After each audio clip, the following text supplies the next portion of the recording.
ونستعينه ونستغفره ونؤمن به ونتوكل عليه ونعوذ بالله من شرور أنفسنا ومن سيئات أعمالنا من يهده الله فلا مضل له ومن يضلل فلا هادي له ونشهد أن لا إله إلا الله وحده ولا شريك له ونشهد أن سيدنا ومولانا محمد عبده ورسوله أما بعد فقد قال الله تبارك وتعالى في القرآن المجيد والفرقان الحميد فأعوذ بالله من الشيطان الرجيم بسم الله الرحمن الرحيم سبحان الذي أسرى بعبده ليلا من المسجد الحرام إلى المسجد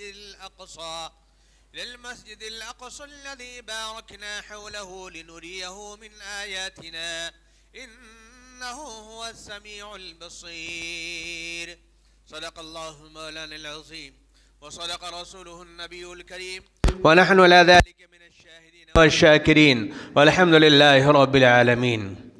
محترم بزرگوں دوستو میرے دینی بھائیو، اللہ کا لاکھ لاکھ فضل و کرم اور احسان ہے کہ اللہ تبارک تعالیٰ نے ہم تمام لوگوں کو نماز جمعہ ادا کرنے کے لیے یہاں جمع فرمایا. اللہ ہماری جمع ہونے کو قبول فرمائے. آپ حضرات ادھر تشریف لائیں، جو بچوں کے ساتھ بیٹھے ہیں وہ بیٹھے رہیں، ادھر بھی آیا کیجئے. سب دائیں طرف رہیں گے تو کیسے ہوگا کام؟ آپ حضرات کو دیکھ کے تو ماشاءاللہ کچھ باتیں ذہن میں آ جاتی ہیں. خطیب جو ہے سوچ کے کچھ آتا ہے، لیکن آپ حضرات کے چہروں کو دیکھ کر کے اللہ تعالیٰ دماغ میں کچھ باتوں کو اتار دیتا ہے. ورنہ مطالعہ کچھ کرتا ہے اور یہاں آگے بولتا کچھ اور ہے. یہ اللہ کی طرف سے ہوتا ہے. اس لیے آپ حضرات ایک کنارے نہ بیٹھا کریں بلکہ بیچ میں آ کے بیٹھیں، اور جتنا آپ خطیب کے سامنے رہیں گے اتنا ہی آپ کو فائدہ بھی پہنچے گا اور خطیب کو بھی فائدہ پہنچتا ہے اس کا. درود پاک پڑھ لیجیے. اللہم صلی علی محمد وعلی آل محمد وبارک وسلم وسلم تسلیما کثیرا کثیرا. پچھلے ہفتے آپ حضرات کی خدمت میں حاضر نہیں ہو سکا. پچھلے ہفتے بھی الحمدللہ بلال مسجد میں بیان تھا، تو اللہ نے وہاں جو باتیں رکھی اللہ اس پر ہمیں بھی اور ان لوگوں کو بھی جنہوں نے سنا اس پر عمل کرنے کی توفیق عطا فرمائے. ابھی آج جو میں نے قرآن کریم کی آیت پڑھی ہے، اس قرآن کریم کی آیت کا مصداق جو ہے وہ نبی پاک محمد رسول اللہ صلی اللہ علیہ وسلم نے جو اللہ نے جو آپ کو معراج کرائی ہے، اس طرف یہ آیت مکمل طور پہ نشان کہتے ہیں اشارہ کرتی ہے. اللہ فرماتا ہے سبحان الذی اسری بعبدہ لیلا. اللہ پاک ہے، اللہ پاک ہے، ہر چیز سے پاک ہے. سبحان الذی اسری بعبدہ لیلا من المسجد الحرام. اللہ کہتا ہے کہ ہم نے اپنے بندے کو، بندے سے مراد کون؟ آپ کے محبوب، ہمارے محبوب محمد رسول اللہ صلی اللہ علیہ وسلم ہے. اسری بعبدہ، اپنے بندے کو، لیلا من المسجد الحرام، راتوں رات مسجد حرام سے سفر کرایا، الی المسجد الاقصی، مسجد اقصی تک. سبحان الذي اسرى بعبده ليلا من المسجد الحرام الى المسجد الاقصى الذي باركنا حوله لنريه من آياتنا. اللہ آگے کہتا ہے کہ اللہ نے ان تمام چیزوں کو برکت والی چیزوں سے گھیر رکھا ہے. لنريه من آیاتنا، اللہ کہتا ہے کہ ہم نے سفر اس لیے کرایا تاکہ لنوریہ من آیاتنا، وہ ہماری نشانیوں کو دیکھ سکے. انہ هو السمیع البصیر، بے شک اللہ تبارک تعالیٰ سننے والا جاننے والا ہے. عزیزان گرامی، اللہ تبارک تعالیٰ نے معراج پر کیوں بلایا؟ نبی صلی اللہ علیہ وسلم کو راتوں رات مسجد حرام سے مسجد اقصی تک کا سفر کرایا اور پھر مسجد اقصی سے عرش معلیٰ تک کا سفر کرایا. کیوں؟ نبی پاک محمد رسول اللہ صلی اللہ علیہ وسلم کو 3 غم ملے، 3 غم ملے۔ سب سے پہلا غم یہ تھا کہ حضور پاک صلی اللہ علیہ وسلم کی جو زوجہ تھی حضرت خدیجہ الکبریٰ رضی اللہ تعالی عنہ، ان کی وفات ہو گئی، اور آپ اندر سے حزن و ملال میں تھے۔ ایک یہ واقعہ۔ دوسرا واقعہ، حضور پاک صلی اللہ علیہ وسلم طائف تشریف لے گئے۔ طائف تشریف لے جانے کے بعد وہاں کے جو سردار تھے انہوں نے آپ کی بات کو نہ مان کر کے آپ کے پیچھے اوباش لوگوں کو لگا دیا، اور وہ آپ صلی اللہ علیہ وسلم کے اوپر پتھر بازی کیے، پتھر برسائے۔ آپ صلی اللہ علیہ وسلم کو جو وہ پتھر لگا، وہ پتھر لگنے کی وجہ سے آپ صلی اللہ علیہ وسلم کے جسم سے، آپ کے سر سے خون جاری ہو گیا۔ اتنا خون نکلا کہ آپ صلی اللہ علیہ وسلم کی جوتیاں مبارک پوری تر ہو گئیں۔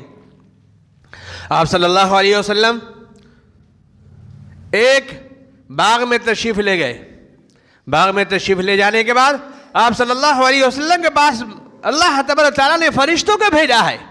آپ صلی اللہ علیہ وسلم حکم دے، اگر آپ کا حکم ہو تو یہ پہاڑوں کو، دونوں طرف کے پہاڑوں کو ہم ملا دیں جس میں طائف والے پس جائیں، دب کے مر جائیں۔ جو حکم ہو آپ کا اس کو ہم کر گزریں گے۔ لیکن نبی صلی اللہ علیہ وسلم نے فرمایا کہ میں رحمت بنا کر بھیجا گیا ہوں،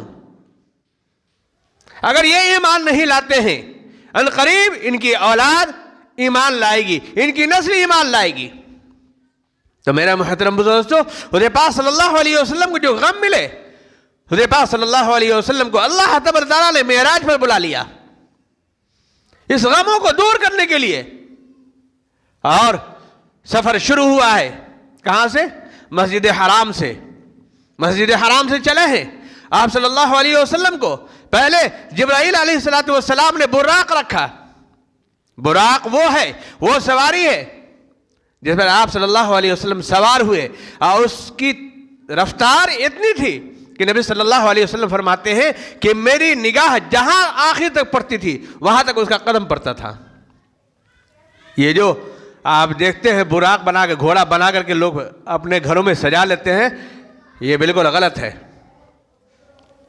اللہ نے کیا سواری رکھی تھی، کیا تیز رفتاری تھی اس کے اندر۔ نبی صلی اللہ علیہ وسلم کو مسجد حرام سے لے کے چلے ہیں طور سینا تک، جہاں حضور پاک صلی اللہ علیہ وسلم کو کوہ طور پر کہا گیا، مسجد حرام میں بھی کہا گیا کہ 2 رکعت نماز پڑھیں، وہاں بھی 2 رکعت نماز پڑھیں۔ طور سینا کون ہے؟ کیا چیز ہے یہ؟ جہاں اللہ تبارک تعالیٰ نے حضرت موسیٰ علیہ السلام کو تورات عطا فرمائی تھی۔ وہاں سے پھر نکلے ہیں تو اللہ تبارک تعالیٰ نے بیت اللحم پہنچایا۔ بیت اللحم کیا ہے؟ جہاں حضرت عیسیٰ علیہ السلام کی پیدائش ہوئی ہے، اس جگہ کا نام بیت اللحم ہے۔ حضرت عیسیٰ علیہ السلام کے پاس باپ نہیں ہے، بغیر باپ کے اللہ تبارک تعالیٰ نے حضرت عیسیٰ علیہ السلام کی پیدائش کی ہے۔ وہاں سے نکلے ہیں تو اللہ تبارک تعالیٰ نے حضرت جبرائیل علیہ السلام کے ذریعے مسجد اقصیٰ پہنچایا ہے۔ مسجد اقصیٰ پہنچنے کے بعد وہاں دیکھا تو تمام انبیاء کرام منتظر ہیں، انتظار کر رہے ہیں۔ کون ہیں؟ یہ سب مقتدی بننے والے ہیں، یہ مقتدی بننے والے ہیں، اور امام آ رہے ہیں۔ اب حال کیا ہے ہمارا؟ اب ہمارا حال کیا ہے؟ امام پہلے آئے، مقتدی بعد میں آئے۔ اور اگر امام وقت پر نہ آئے تو بس پیچھے پڑھنا شروع ہو جاتا ہے، پیچھے دیکھنا شروع ہو جاتا ہے، امام صاحب کیوں نہیں آ رہے؟ 1 منٹ لیٹ ہو گیا، 2 منٹ لیٹ ہو گیا۔ نہیں میرے بھائیوں، امام اپنے وقت پر پہنچے گا۔ مقتدی کو پہلے آنا چاہیے۔ جس طریقے سے نبی صلی اللہ علیہ وسلم تشریف لا رہے ہیں، تمام انبیاء کرام پہلے سے موجود ہیں۔ کیوں؟ نبی صلی اللہ علیہ وسلم کو نماز پڑھانی ہے، تمام انبیاء کرام آپ کے مقتدی بنیں گے۔ نبی صلی اللہ علیہ وسلم نے وہاں نماز پڑھائی ہے، نماز پڑھانے کے بعد وہاں سے چلتے ہیں۔ اب اوپر کا سفر ہو رہا ہے، معراج مل رہی ہے، پہلے آسمان پر پہنچے ہیں، حضرت جبرائیل علیہ السلام نے دروازہ کھڑکھڑایا ہے۔ دروازہ کھڑکھڑایا تو اندر سے آواز آئی، کون؟ کہا جبرائیل۔ کہا اور آپ کے ساتھ کون ہے؟ کہا محمد رسول اللہ صلی اللہ علیہ وسلم ہے۔ کہا اللہ نے حکم دیا ہے آپ کے ساتھ محمد رسول اللہ صلی اللہ علیہ وسلم کو آنے کا، یا آپ خود لے کر آئے؟ کہ نہیں، اللہ کا حکم ہے۔ تب دروازہ کھلا ہے۔ ایسے ہی آپ صلی اللہ علیہ وسلم سفر کرتے رہتے ہیں اور ساتوں آسمان پر آواز لگتی جاتی ہے، دروازہ کھلتا رہتا ہے۔ پہلے آسمان پر حضرت آدم علیہ السلام ہیں، دوسرے آسمان پر حضرت عیسیٰ علیہ السلام ہیں، تیسرے آسمان پر حضرت یوسف علیہ السلام ہیں، چوتھے آسمان پر حضرت ہارون علیہ السلام ہے، پانچویں آسمان پر حضرت ادریس علیہ السلام ہے، چھٹے آسمان پر حضرت موسیٰ علیہ السلام ہے، اور ساتویں آسمان پر حضرت ابراہیم علیہ السلام ہے۔ سب سے ملاقات ہوتی جاتی ہے، تشریف لے جاتے ہیں۔ ایک جگہ آتی ہے جس کو قرآن کریم نے سورہ نجم میں فرمایا، وَالنَّجْمِ إِذَا هَوَىٰ مَا ضَلَّ صَاحِبُكُمْ وَمَا غَوَىٰ وَمَا يَنطِقُ عَنِ الْهَوَىٰ إِنْ هُوَ إِلَّا وَحْيٌ يُوحَىٰ عَلَّمَهُ شَدِيدُ الْقُوَىٰ ذُو مِرَّةٍ فَاسْتَوَىٰ وَهُوَ بِالْأُفُقِ الْأَعْلَىٰ ثُمَّ دَنَا فَتَدَلَّىٰ فَكَانَ قَابَ قَوْسَيْنِ أَوْ أَدْنَىٰ فَأَوْحَىٰ إِلَىٰ عَبْدِهِ مَا أَوْحَىٰ مَا كَذَبَ الْفُؤَادُ مَا رَأَىٰ أَفَتُمَارُونَهُ عَلَىٰ مَا يَرَىٰ وَلَقَدْ رَآهُ نَزْلَةً أُخْرَىٰ عِندَ سِدْرَةِ الْمُنتَهَىٰ۔ پورا نقشہ کھینچا ہے معراج کے بارے میں سورہ نجم میں، عند سدرۃ المنتہا، وہاں رک جاتے ہیں۔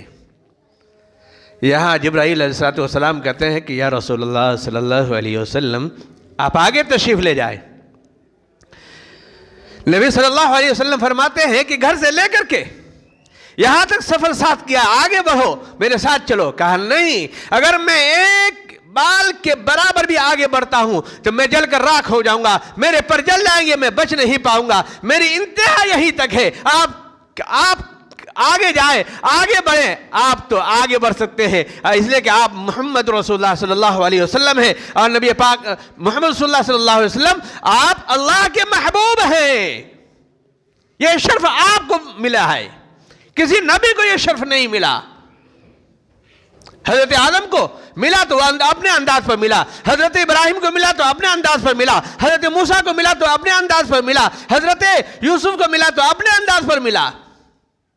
لیکن میں قربان جائیے محمد رسول اللہ صلی اللہ علیہ وسلم کے اوپر کہ آپ صلی اللہ علیہ وسلم کو اپنے پاس بلایا ہے تحفہ دینے کے لیے۔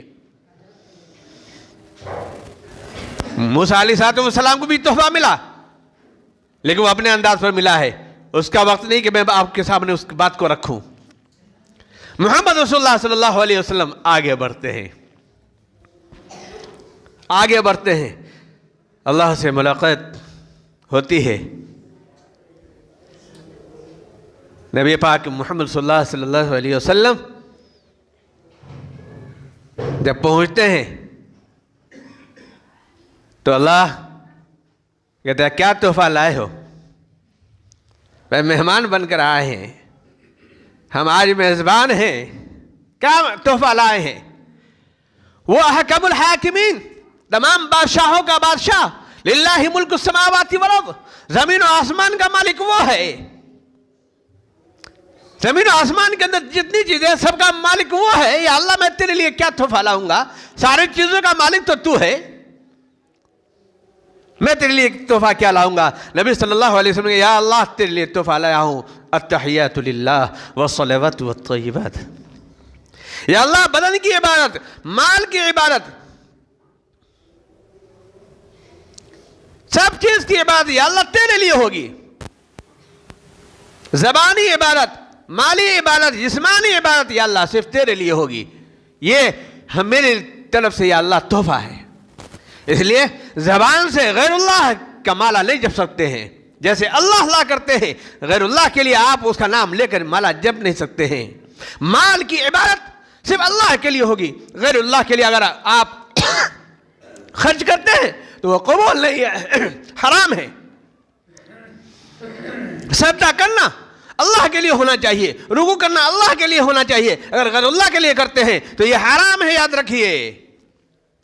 تو نبی صلی اللہ علیہ وسلم تحفہ لے کر گئے ہیں کہ میں بھی تیری عبادت کروں گا, زبانی عبادت یا اللہ تیرے لیے کروں گا, میری امت بھی تیرے لیے کرے گی. مال کی عبادت ہوگی, مال خرچ ہوگا تو یا اللہ تیرے لیے ہوگا, غیر اللہ کے لیے خرچ نہیں ہوگا. یا اللہ یہ جسم جھکے گا, یہ جبیں زمین پر پڑے گی, یہ ناک رگڑے گی تو یا اللہ تیرے لیے رگڑے گی, غیر اللہ کے لیے نہیں رگڑے گی. اللہ خوش ہو گیا, اللہ خوش ہو گیا کہ زبانی عبادت, مالی عبادت, جسمانی عبادت سب میرے لیے. التحیات للہ والصلوات والطیبات. السلام علیکہ ایہا النبی ورحمۃ اللہ وبرکاتہ. اے میرے محبوب, جب آپ نے میرے سامنے تحفہ پیش کیا ہے تو آپ کے لیے بھی تحفہ ہے. السلام علیکہ, آپ پر سلامتی ہو, اور ورحمۃ اللہ, میری رحمتوں کا نزول ہو, وبرکاتہ, اور میری برکتوں کا نزول ہو. جب تحفہ دیا جاتا ہے تو تحفہ پھر پیش بھی کیا جاتا ہے. اللہ نے یہ تحفہ پیش کیا. نبی صلی اللہ علیہ وسلم جن کو ہمیشہ امت کا درد تھا, امت کی فکر تھی, امت کے لیے سوچا کرتے تھے, امت کے لیے آرزو بہایا کرتے تھے, امت کے لیے دل تڑپتا تھا, وہ امت کے لیے کہاں وہاں بھول سکتے تھے, وہاں بھی امت کو یاد رکھا. کہا یا اللہ میرے لیے صرف نہیں, السلام علیکہ ایہا النبی میرے لیے نہیں, ورحمت اللہ میرے لیے نہیں, وبرکاتہ میرے لیے نہیں, یا اللہ السلام علینا وعلی عباد اللہ الصالحین. السلام علینا وعلی عباد اللہ الصالحین. یا اللہ میری جو امت ہے, جن کو میں چھوڑ کر آیا ہوں, یا اللہ سلامتی ان پر بھی ہونی چاہیے, یا اللہ ان پر رحمتیں ہونی چاہیے, اللہ اس پر برکتیں ہونی چاہیے جو تیرے نیک بندے ہوں گے. امت کا درد تو یہ تھا. آج ہمارا درد کہاں ہے, ہماری فکریں کہاں ہیں؟ آج ہمیں نبی کا نام صحیح طریقے سے نہیں یاد ہے, آپ کی والدہ کا نام صحیح سے یاد نہیں ہے, آپ کے ازواج مطہرات کا نام یاد نہیں ہے, آپ کے لڑکوں کا نام یاد نہیں ہے, آپ کی لڑکیوں کے نام یاد نہیں ہے. ہمیں فکر کہاں ہے اپنے محبوب صلی اللہ علیہ وسلم کی؟ ہم کتابوں کا مطالعہ نہیں کرتے ہیں, موبائل بھی دیکھتے ہیں تو ہم فحش باتیں دیکھتے رہتے ہیں, فلمیں دیکھتے رہتے ہیں, ڈرامے دیکھتے رہتے ہیں. اگر اس موبائل کے اندر بھی اگر علماء کرام کے بیانات سنے تو وہاں سے کچھ نہ کچھ جانکاری مل جائے. لیکن آپ ہو یا ہم ہو, شیطان ہمارے دلوں پر بیٹھا ہوا ہے اپنی سون لگا کر کے, ہمیں تو اس میں بھی شیطانی کام دکھاتا ہے. تو کیا کہا؟ السلام علینا وعلی عباد اللہ الصالحین. یا اللہ میرے نیک بندوں پر بھی سلامتی ہو, جو میرے نیک بندے ہوں گے, میری امت میں سے نیک بندے ہوں گے, اس پر بھی سلامتی ہو, تیری رحمتیں ہو, تیری برکتیں ہو.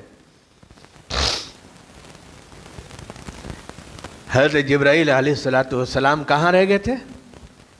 سدرۃ المنتہا.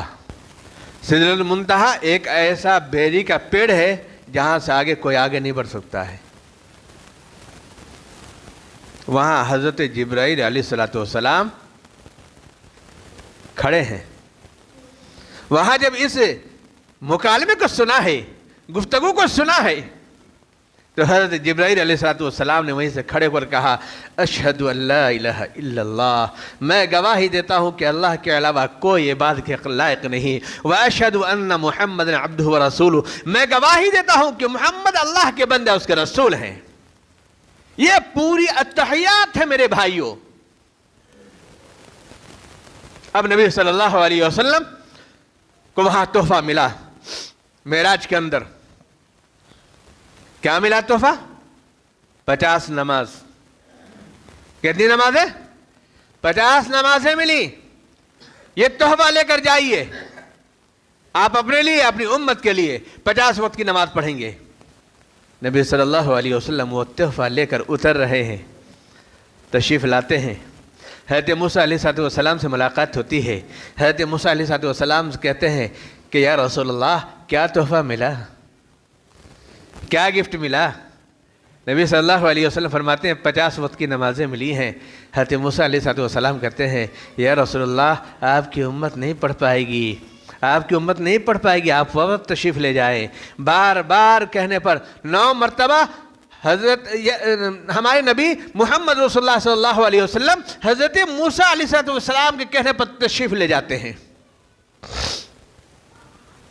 اور 9 مرتبہ ہونے کے بعد 9 پنجے 45 نمازیں آف ہو جاتی ہیں۔ پھر جب تشریف لاتے ہیں تو کہتے ہیں کہ اب کیا باقی رہ گیا؟ کہا اب 5 وقت کی نماز باقی رہ گئی۔ حضرت موسیٰ علیہ السلام کہتے ہیں کہ میری امت کو 2 وقت کی نماز ملی تھی تو میری امت نے نہیں پڑھا تھا، میری امت تو مضبوط تھی، میری امت کے قوا مضبوط تھے، میری امت بہت کافی طاقتور تھی، لیکن آپ کی امت نحیف ہوگی، کمزور ہوگی، لاغر ہوگی، وہ نہیں پڑھ پائے گی۔ یا رسول اللہ صلی اللہ علیہ وسلم پھر تشریف لے جائیں اور اس میں سے بھی تخفیف کرائیں۔ ہمارے نبی صلی اللہ علیہ وسلم فرماتے ہیں کہ اب مجھے حیا آتی ہے، مجھے شرم آتی ہے کہ اب اللہ کے پاس جاؤں، اس میں بھی تخفیف کراؤں۔ اندازہ لگائیے، لیکن یہ 5 وقت کی نماز لے کر آئے۔ 5 وقت کی نماز جو پڑھے گا، اللہ کہتا ہے جو 5 وقت کی نماز پڑھ لے گا اس کو 50 وقت کی نماز کا ثواب عطا کروں گا۔ لیکن آج ہمارا حال کیا ہے؟ آج ہمارے حالات کیا ہیں؟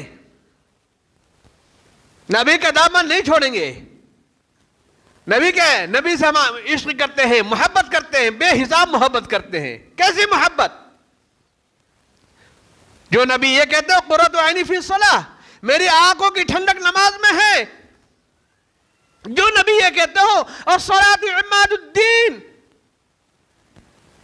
نماز دین کا کھمبا ہے، اس نبی کے نام لیوا ہم ہیں۔ کتنی نمازیں پڑھتے ہیں ہم؟ کتنی نماز کی پابندی کرتے ہیں؟ آپ ہوں یا ہم ہوں؟ آج ہم جمعے میں الحمدللہ مسجد کو بھر دیتے ہیں، بقیہ نمازوں میں ہم غائب ہو جاتے ہیں۔ اس کا مطلب ہرگز نہ سمجھے کہ جمعہ بھی پڑھنے نہ آئے۔ میرے بھائیوں، واقعی ہمیں نبی سے محبت ہے تو نماز کے پابند بنے۔ نبی سے محبت ہے، نبی سے لگاؤ ہے، نبی سے عشق ہے تو یاد رکھیے نماز پڑھیے، چاہے یہاں پڑھیے، چاہے جس مسجد میں پڑھیے، چاہے گھر میں پڑھیے، لیکن پڑھیے نماز۔ لیکن اگر آپ ہر وقت گھر میں پڑھتے ہیں نماز، جہاں آپ کے کانوں میں آواز جاتی ہے، ہماری نماز کیا قابل قبول ہے؟ وہ نہیں۔ مجبوری میں، دکان میں، مکان میں پڑھ لیا تو مجبوری ہے۔ عذر میں پڑھ سکتے ہیں نماز، لیکن عذر کوئی نہیں ہے، مسجد جا سکتے ہیں تو نماز ہمارے ذمے سے تو ختم ہو جائے گی، لیکن گناہگار ہم رہیں گے۔ نبی پاک محمد رسول اللہ صلی اللہ علیہ وسلم کے زمانے میں ایک صحابی تھے، عبداللہ ابن مکتوم رضی اللہ تعالیٰ عنہ، نابینا صحابی ہے۔ کون ہے؟ نابینا، جن کو نظر نہیں آتا ہے، آنکھوں سے دیکھ نہیں سکتے ہیں۔ نبی صلی اللہ علیہ وسلم کی خدمت میں حاضر ہوتے ہیں، کہتے ہیں یا رسول اللہ صلی اللہ علیہ وسلم میں نابینا ہوں، میں جب راستے میں نکلتا ہوں تو مجھے گندگی لگ جاتی ہے، کہیں ٹھوکریں لگ جاتی ہیں، یا رسول اللہ صلی اللہ علیہ وسلم میں تو معذور ہوں، مجھے گھر میں نماز پڑھنے کے لیے اجازت دے دیجئے۔ نبی صلی اللہ علیہ وسلم دیکھتے ہیں کہ واقعی معذور ہے، یہ نابینا ہے۔ اس کو دیکھتے ہوئے نبی صلی اللہ علیہ وسلم آپ کو نماز پڑھنے کی اجازت گھر میں دے دیتے ہیں۔ ابھی مسجد نبی صلی اللہ علیہ وسلم سے نکل کر جا ہی رہے ہیں کہ حضرت جبرائیل علیہ السلام کا نزول ہوتا ہے اور کہتے ہیں یا رسول اللہ صلی اللہ علیہ وسلم جن کو آپ نے گھر میں نماز پڑھنے کی اجازت دے دی ہے، یا رسول اللہ صلی اللہ علیہ وسلم ایسے لوگوں کی وجہ سے دوسروں لوگوں کی نمازیں قبول ہوتی ہیں۔ آج ہمارے بغل میں کوئی مجبور، کوئی غریب کھڑا ہو جاتا ہے تو ہٹ جاتے ہیں، اس کے کپڑے گندے ہیں، یہ غریب ہے، ہمارے لیول کا نہیں ہے۔ ایسے لوگوں کی وجہ سے نماز قبول ہوتی ہے، کس کو کیا پتا ہے یہ جو اچھا کپڑا، یہ اچھا چہرہ جو لے کر کھڑے ہیں یہ اللہ کو منظور نہ ہو۔ وہ کالا کلوٹا اللہ کو پسندیدہ ہو، اللہ اس کے عمل کو قبول کر رہا ہو، ہمارے عمل کو لاکارہ کر رہا ہو، بیکار کر رہا ہو، یہ دکھانے کے لیے عمل کر رہا ہے، یہ دکھانے کے لیے باتیں لوگوں کے سامنے پیش کر رہا ہے، یہ لوگوں کو واہ واہی حاصل کرنے کے لیے بیان کر رہا ہے، یہ تو اللہ جانتا ہے میرے بھائیوں۔ کون اللہ کے لیے سر جھکا رہا ہے اور کون دوسرے لوگوں کو دکھانے کے لیے سر جھکا رہا ہے، یہ اللہ جانتا ہے، دلوں کا بھید اللہ جانتا ہے۔ واللہ علیم بذات الصدور، ان اللہ علیم بذات الصدور، بے شک اللہ تعالیٰ دلوں کے بھیدوں کو جاننے والا ہے۔ اس لیے کسی سے دور مت ہوئیے۔ صف میں ایک ہی صف میں کھڑے ہو گئے محمود و ایاز، جی بادشاہ بھی اسی صف میں ہے، امیر بھی اسی صف میں ہے، غریب بھی اسی صف میں ہے، جس کے کپڑے گندے ہیں اسی صف میں ہے، جو کپڑا ابھی استری کر کے دکان سے خرید کر لایا ہے وہ بھی اسی صف میں ہے۔ یہی تو مسلمان ہے میرے بھائیوں، یہی تو اسلام سکھاتا ہے کہ یہاں کوئی بڑا کوئی چھوٹا نہیں ہے۔